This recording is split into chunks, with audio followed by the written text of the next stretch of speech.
Et bonjour à toutes et à tous et bienvenue dans cette nouvelle vidéo. Il y a de ça quelques jours, je vous ai demandé sur Instagram de me poser des questions, que ce soit en lien avec la numismatique, avec l'entreprise de manière générale, etc. Et donc aujourd'hui, je vais y répondre et vous donner plus de détails à ce sujet. Voilà, c'est juste le principe tout simplement d'une FAQ. Mais bref, sur ce, donc on est parti pour la première question. Première question, depuis quand es-tu intéressé par la numismatique? Alors ça doit faire depuis que j'ai 9 ou 10 ans. Il y a eu en fait deux dates différentes. Je crois que je les ai notées, donc je les marquerai si jamais je la retrouve. Mais si je me souviens bien, vers 2009-2010, j'ai eu ma première monnaie romaine, donc qui est cette monnaie-là, qui était un humus de Constance II. Et c'est ce qui m'a fait me lancer dans la numismatique. À la suite de ça, j'ai commencé à collectionner les francs et les euros parce que c'est tout ce dont c'est tout ce que je pouvais acheter tout simplement, parce que j'avais 9-10 ans à l'époque, donc j'avais pas beaucoup d'argent. Et après ça, j'ai tout simplement fait une pause, et puis je me suis remis à collectionner de manière plus sérieuse à partir de 2012, si je me souviens bien. Donc ça fait environ, on va dire officiellement, 12 ans que je suis dans la numismatique. Nouvelle question, pratiques-tu la détection? Eh bien tout simplement non. Voilà, je n'en fais pas du tout. Nouvelle question, es-tu plus pièce en or ou pièce en argent? Personnellement, je vais préférer les pièces en or parce qu'il va y avoir ce côté un petit peu plus mythique. Et puis même, les monnaies en or, il va y avoir quand même un certain aspect, il va y avoir un certain poids et tout ça. Et je trouve ça beaucoup plus intéressant que les pièces en argent, même si j'aime beaucoup l'argent, comme dirait Monsieur Schraps. Mais évidemment, j'ai une petite préférence pour les monnaies en or. Nouvelle question, quel type de pièces ou pays sont le plus susceptibles de prendre de la valeur? Alors, c'est assez compliqué d'y répondre et honnêtement, je ne peux pas apporter de réponse parce que tout simplement, je ne peux pas le savoir. Si on divise ça en deux catégories, avec une catégorie où on compte les devises et de l'autre côté plus la collection de monnaie, au niveau des devises, ce sera plus intéressant, je pense, de miser sur les pays émergents comme tout ce qui est Chine, Inde, Niger, etc. Là, c'est vraiment uniquement pour parler des devises tout simplement, mais je pense que ce sera ça qui sera le plus intéressant sur le long terme du moins. Et après, pour parler plus de collection de monnaie, il y a toujours les rituels monnaie en or et monnaie en argent, voilà les valeurs refuges, qui, je pense, ne peuvent pas perdre de valeur et qui ne peuvent qu'en gagner, même si une nouvelle fois je peux me tromper. Et le plus susceptible de prendre de la valeur, il n'y a pas de, à mon avis, il n'y a pas de catégorie précises de monnaie qui sont plus susceptibles d'en prendre. Mais je dirais que tout ce qui est monnaie en état neuf, en état SPL, FDC et tout ça, ce sont des monnaies qui à terme prendront de plus en plus de valeur. Nouvelle question, comment payer sur ton site? Et c'est une vraie question, hein, c'est pas pour me faire de la pub. Alors sur mon site, vous pouvez payer de plusieurs manières différentes. Vous pouvez payer par carte bancaire, PayPal, chèque bancaire ou également virement bancaire. Je précise bien entendu que tout est sécurisé, donc voilà. Mais bref, si jamais vous allez donc sur le site et que vous souhaitez tout simplement payer, eh bien lorsque vous avez validé votre panier, je vous mettrai une petite vidéo pour vous montrer ça, mais vous allez tout simplement sélectionner le mode de paiement qui vous convient. Soit carte bancaire, soit PayPal, soit virement bancaire, etc. Si jamais vous souhaitez payer par exemple par carte bancaire, eh bien vous avez juste à rentrer les codes de votre carte, comme sur n'importe quel site. Si vous souhaitez payer par PayPal, vous sélectionnez PayPal et puis ensuite ça vous redirigera vers PayPal. Et si vous souhaitez payer par virement bancaire ou chèque bancaire, à la suite de votre commande, vous recevrez un mail avec les différentes informations pour pouvoir me faire le virement ou m'envoyer le chèque. Donc si jamais vous avez des questions, n'hésitez pas. Et puis sinon pour payer, vous avez juste à sélectionner le mode de paiement qui vous convient. Nouvelle question, combien t'ont rapporté toutes tes ventes? Alors c'est une question auquel je ne vais pas répondre tout simplement parce que en fait le problème que j'ai avec ça, c'est que c'est un montant qui paraît énorme, mais qui est très faible. Parce qu'on ne s'en rend pas compte, mais Empire des Monnaies est une entreprise qui consomme énormément d'argent. Mais quand je vous dis énormément d'argent, c'est vraiment beaucoup d'argent, mais vraiment. Et le montant, par rapport à ça, je trouve qu'il est relativement dérisoire. Mais en même temps, pour une personne normale, et une personne surtout qui ne voit pas tous les coulisses qu'il y a derrière, toutes les dépenses, tous les frais et tout, eh bien cette personne considérerait que c'est un montant qui est vraiment astronomique. Et donc voilà, c'est pour ça que je ne vais pas le dire.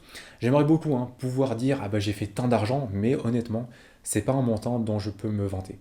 Donc voilà, je ne vais pas le dire tout simplement. Et après, pour ceux qui se posent la question, j'ai pas fait des millions. Évidemment, j'aimerais beaucoup, mais malheureusement, ce n'est pas le cas. Nouvelle question, comment conserver et exposer une médaille? Le mieux que vous puissiez faire pour conserver au mieux votre monnaie, votre médaille, c'est déjà de les laisser dans un endroit qui va être sec, pas un endroit humide bien sûr, donc pas de grenier, pas de cave, ne les laissez pas en plein soleil, pas non plus au-dessus d'un radiateur. Faites vraiment attention à tout ça, et si vous pouvez, les laisser dans un endroit où il y aura peu de courant d'air et dans un endroit qui sera hermétique, si c'est possible, bien entendu. Donc voilà, ça après c'est vraiment les choses les plus basiques à faire, mais sinon j'avais déjà fait une vidéo à ce sujet, une vidéo qui est complète, donc si jamais ça vous intéresse, je vous mettrai la petite fiche juste ici. Mais bref, donc maintenant, nouvelle question. Quel matériel utilises-tu en vidéo et en numismatique? Alors pour les monnaies, j'utilise en soi très peu de matériel. Il va y avoir une balance pour pouvoir les peser, bien entendu, une règle pour pouvoir les mesurer. D'ailleurs, il y en a beaucoup qui s'embêtent à utiliser des pieds à coulisses. Utiliser une règle, ça revient absolument au même. Ensuite, avant j'utilisais un livre pour identifier les monnaies. Honnêtement, je préfère maintenant les archives en ligne, c'est beaucoup mieux et surtout c'est beaucoup plus complet. Et puis en soi, c'est à peu près tout. Honnêtement, j'utilise pas plus de matériel que ça. Si je vais juste utiliser également des gants lorsque c'est nécessaire, lorsque la monnaie en vaut la peine, mais sinon rien de plus. Après sinon pour les vidéos, pour les photos et tout ça, j'utilise donc là la caméra qui me filme et c'est la caméra avec laquelle je fais toutes les photos, toutes les vidéos. C'est un Sony ZV-E10. C'est une caméra d'entrée de gamme quand même, c'est pas non plus une caméra incroyable. Là c'est un objectif, je ne sais plus du tout ce que c'est comme objectif, mais c'est un objectif, c'est pas un grand angle, mais bon, voilà, ça passe pour les vidéos. Et en dehors de ça, pour les monnaies, j'utilise tout simplement un objectif macro. Voilà. Après, pour la lumière, pour les vidéos, donc pour les vidéos de monnaie et pour les photos, j'utilise juste un spot qui va être une grosse lumière, qui est la lumière qui m'éclaire actuellement. Et pour les vidéos, donc ici au niveau des lumières, j'ai donc le gros spot qui est ici, j'ai une ring light qui est juste là, j'ai deux lumières là et là qui vont éclairer le décor, et j'ai encore une lumière qui est juste derrière moi. Et après au niveau des micros, j'utilise ici le micro qui est un micro relativement basique. Je vous mettrai tous les liens dans la description si jamais ça vous intéresse. Voilà, c'est un micro qui coûte pas très très cher, mais qui fait le taf, je trouve que ça passe. Et après il y a le micro également qui est un Rode Mic Pro, quelque chose comme ça, qui est branché directement sur la caméra et qui est un petit peu le micro backup tout simplement. Donc voilà, en termes de matériel, c'est tout ce que je vais utiliser. Et après si aussi en termes de montage, je monte les vidéos sur Filmora. C'est un logiciel qui est bien pour débuter, mais qui est très vite limité, je trouve. Voilà, en tout cas, si jamais vous partez sur ça, si jamais vous souhaitez faire du montage, partez pas sur Filmora. Partez plus sur Final Cut, il y en a un autre qui est très connu que j'ai oublié. Bref, voilà pour le matériel que j'utilise. Nouvelle question en frites ou potatoes. Déjà, merci Dimitri pour cette question. Personnellement, je préfère les frites, parce que les potatoes, je trouve ça assez écœurant en force. Je dis pas, c'est bien d'en avoir un ou deux dans sa frite de temps en temps, on sait pas comment ils arrivent là, mais bon voilà. Mais je préfère vraiment les frites aux potatoes. Voilà. Sinon, n'oubliez pas de manger équilibré, surtout, et évitez de manger trop de sel, trop de sucre et trop de farine blanche. Voilà, c'était le petit rappel, on sait jamais, ça peut vous aider. Maintenant, nouvelle question, est-ce que vendre des monnaies uniquement est rentable? Oui, en soi c'est rentable, c'est absolument comme tout ce qui est vendable, et en soi tout est vendable, enfin du moins plus ou moins, mais à partir du moment où vous faites suffisamment de marge, et surtout où vous faites suffisamment de ventes, c'est rentable. Donc voilà, après tout dépend de vous. Est-ce que vous souhaitez faire grandir votre entreprise? Est-ce que vous souhaitez pouvoir bien gagner votre vie? En fait voilà, tout dépend de vous et tout dépend bien sûr de ce que vous comptez faire et ce que vous comptez atteindre comme objectif. Nouvelle question, fais-tu un travail à côté? Non, Empire des monnaies est ma seule activité et ça a été ma seule activité depuis toujours en fait, enfin depuis que j'ai arrêté mes études et puis c'est tout. Nouvelle question, penses-tu encore continuer longtemps de faire ta boutique et YouTube? Alors YouTube, honnêtement, je n'en sais rien. Un jour ou l'autre, évidemment, j'arrêterai. Je me vois pas encore faire des vidéos à 50 ans, par exemple. Mais bon, j'ai encore un petit peu de marge. Et puis peut-être qu'un jour ou l'autre, YouTube s'effondrera. Parce qu'on le voit, YouTube, c'est plus le même YouTube qu'il y a déjà quelques années ou qu'il y a encore 2-3 ans. Maintenant, on a TikTok qui s'est ramené, il y a Twitter, il y a Instagram et tout ça, et mine de rien, YouTube a de plus en plus de concurrence, et donc un jour ou l'autre, à mon avis, YouTube sera remplacé, un peu à la manière de la radio qui s'est fait remplacer par la télé et qui se fait désormais remplacer par YouTube. Je pense que ça arrivera tôt ou tard. Et à mon avis, un jour ou l'autre, j'arrêterai de faire des vidéos tout simplement. Et soit je partirai sur une autre plateforme, soit j'arrêterai tout court, je ne sais pas. Enfin bref, voilà, mais ça n'arrivera pas tout de suite, ne vous inquiétez pas. Et ensuite, pour Empire des monnaies, honnêtement, je ne me vois pas arrêter. Je sais pas si c'est une entreprise que Je garderai jusqu'à la fin de mes jours. Est-ce qu'un jour je passerai la main? Je n'en ai absolument aucune idée, mais je ne me vois pas arrêter maintenant. Nouvelle question, est-ce que tu as toutes les pièces françaises de base de 1900 à 2002? Non, pas du tout. Sur la boutique, il y a eu une période où j'en avais pas mal. Mais ça fait un moment honnêtement que je m'y suis plus intéressé parce que c'est pas, justement, c'est pas très très intéressant d'un point de vue marketing, d'un point de vue même travail, bénéfices et tout ça. Et puis même personnellement en collection, j'en ai quelques-unes, hein, mais je suis loin de toutes les avoir. Après d'ailleurs, faudrait que j'en remette. N'hésitez pas à me dire dans les commentaires, est-ce que vous souhaitez que je mette plus de monnaie française ou pas sur la boutique? C'est toujours bon de prendre différents avis. Nouvelle question, est-ce que tu pourras refaire des concours? Alors, une question épineuse. J'aimerais bien, mais en même temps, il y a beaucoup de raisons qui font que je n'en refais pas, et ça fait un moment que j'en ai pas refait. Parce que euh, j'avais fait une vidéo à ce sujet, enfin j'en parlais un peu plus quand même, mais j'avais déjà fait un concours qui était le plus gros concours que j'ai pu organiser. C'était pas un concours non plus où je faisais gagner une Tesla, hein, bien sûr, mais c'était un concours où je faisais gagner un beau denier et c'était pas mal. À la suite de ça, je me suis pris une shitstorm, littéralement. Alors une petite, hein, mais c'était la première fois que ça m'arrivait, et je dois avouer que c'est relativement surprenant parce qu'en fait j'ai essayé de faire au mieux, et c'est blessant en fait d'essayer de faire au mieux justement de faire gagner quelque chose, en sachant que ça coûte du temps, ça coûte de l'argent et tout est gratuit, et puis il y a toujours des gens qui ne sont pas contents. Et bon, en soi c'est la vie hein, bien sûr, mais voilà. Donc je sais pas, maintenant j'ai honnêtement un petit peu peur des réactions. Donc peut-être que j'en referai, mais je sais pas trop encore comment le tourner. Et également, sans parler de ça, mais à chaque fois que je fais des concours, il y a toujours des gens qui vont se ramener et qui vont être en mode pourquoi j'ai pas gagné? Parce que t'as pas eu de chance. Ou pourquoi je suis pas arrivé premier? Bah parce qu'il fallait être meilleur. Et c'est toujours comme ça, il va toujours y avoir des gens qui vont être mauvais perdants. Et malheureusement, ce sont des gens qui vont parler assez fort quand même. Et donc voilà, tout ça, ça fait que les concours, j'aime plus trop honnêtement en faire, même si je pense que j'en referai. Je sais pas trop comment, je ne sais pas trop quand non plus, mais je pense que j'en referai. Et il y a également autre chose qui m'énerve un peu, c'est que quand je fais des concours, notamment sur Instagram, eh bien, il y a beaucoup de gens qui vont participer au concours, et ils ont le droit, hein, je me plains un peu pour rien à ce niveau-là, mais ce sont des gens qui vont juste faire des dizaines et des dizaines de concours tous les jours. Et à chaque fois, je m'amusais à aller voir le compte de ces gens-là. Et c'est des gens qui vont participer pour gagner des serviettes de bain. Et après, ils vont participer pour gagner des verres. Après, ils vont participer pour gagner une monnaie, par exemple. Enfin bref, et du coup, ce sont des gens qui s'en foutent totalement de la numismatique, qui s'en foutent totalement de la pièce.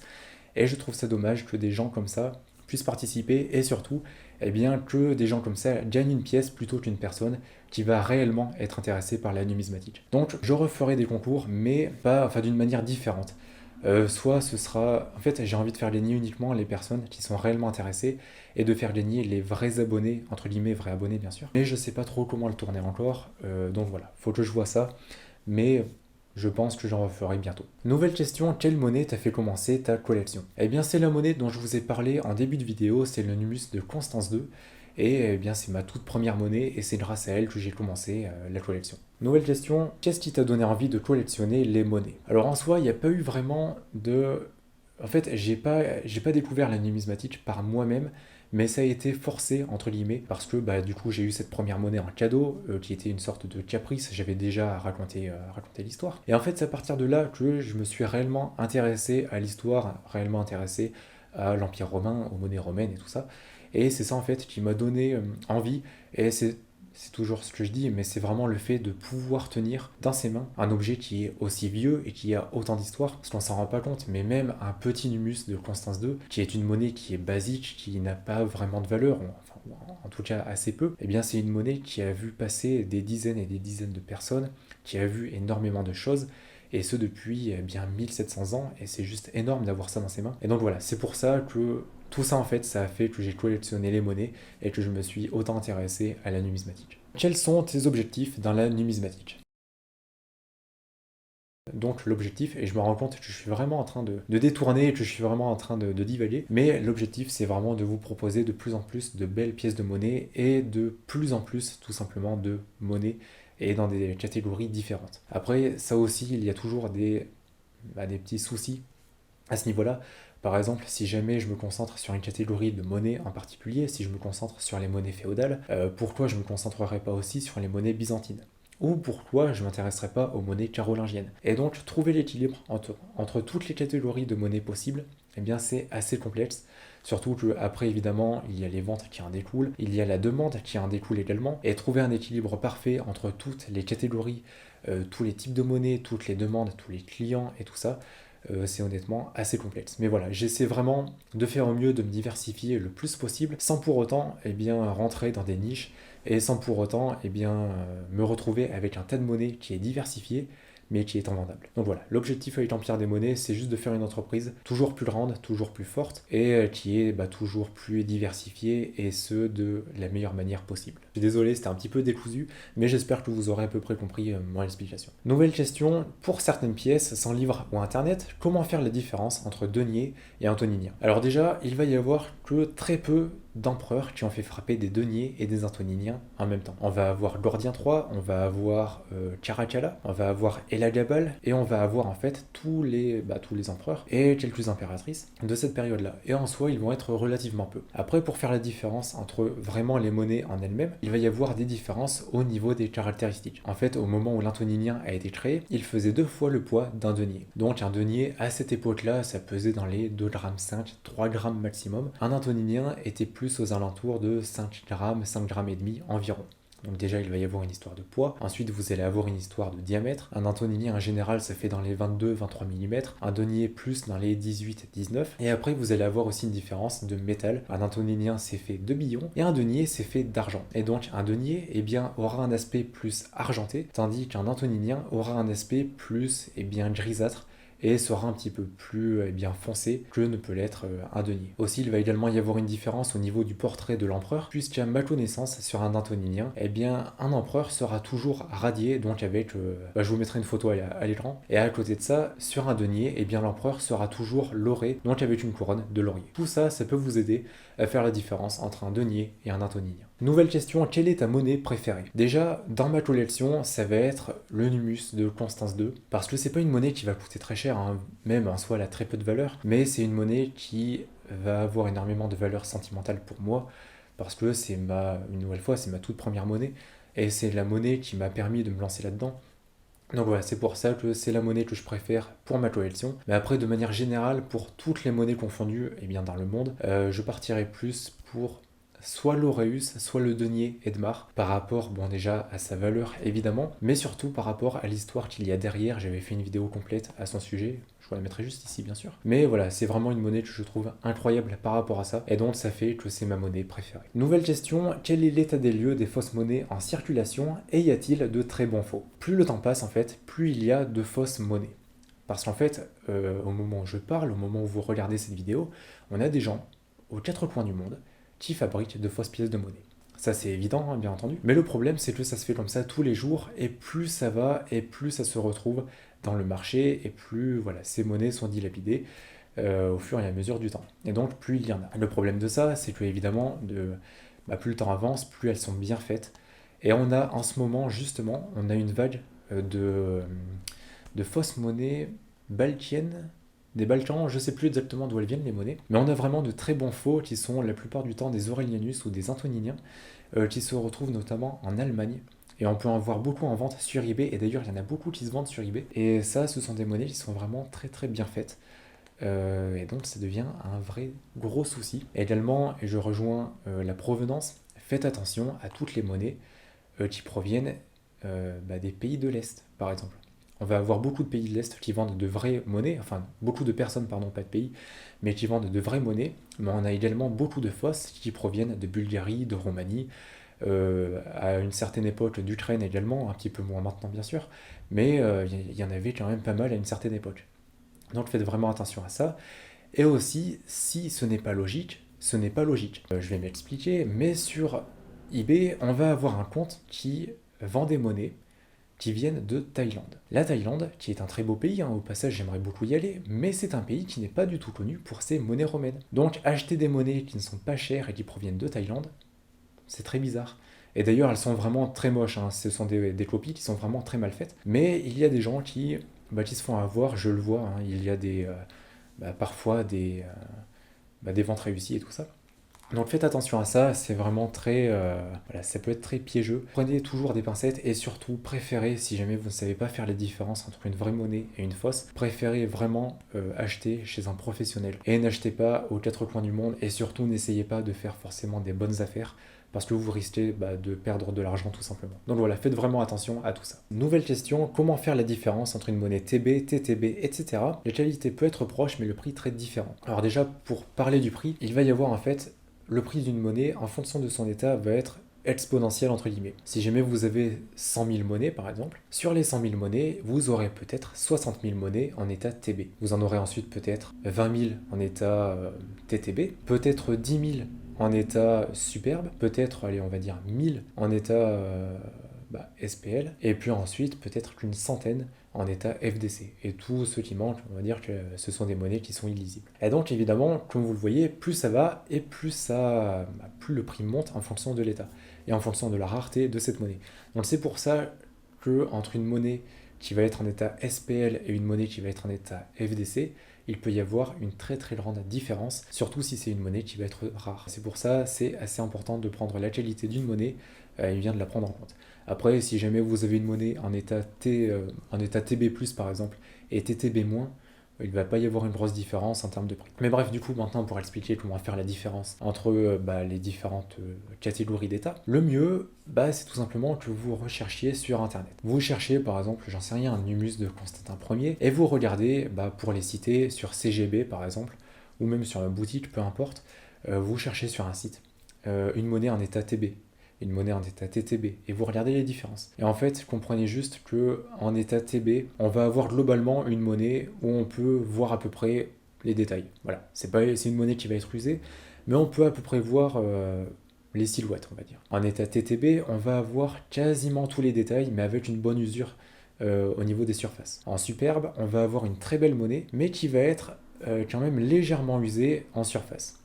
En SPL, on va avoir tous les détails, on va avoir vraiment une monnaie qui est magnifique, mais il y aura quelques imperfections au niveau, notamment des reliefs, et donc il pourra y avoir une légère usure à ce niveau-là, mais ce sera vraiment infime. Et ensuite, on va avoir les monnaies en FDC, qui sont vraiment des monnaies nickel. Voilà, il n'y a rien à redire, la monnaie est parfaite, et c'est comme si elle venait d'être frappée. Après, si jamais vous souhaitez en savoir plus, je ne suis pas payé pour dire ça, mais vous avez le franc, qui est un livre fait par CGB, où vous avez plein de photos qui vous montrent les différents états, c'est pour les monnaies françaises, mais ça peut vous aider pour les monnaies romaines, les grecques, etc. Et donc c'est vraiment un livre qui est très bien fait pour le coup. Si jamais vous souhaitez en savoir plus, vous pourrez le trouver sur Internet. Après, le mieux à faire, ça reste vraiment de regarder plein de photos, plein d'annonces sur Internet, et petit à petit, comme ça, vous arriverez facilement à faire les distinctions entre un état TTB, un état superbe, SPL et tout ça. Nouvelle question, peux-tu donner des exemples de monnaies les plus rares de R1 à R8 à prix abordable? Alors honnêtement, pour toutes les monnaies qui vont être au-dessus de R4, R5 et tout ça,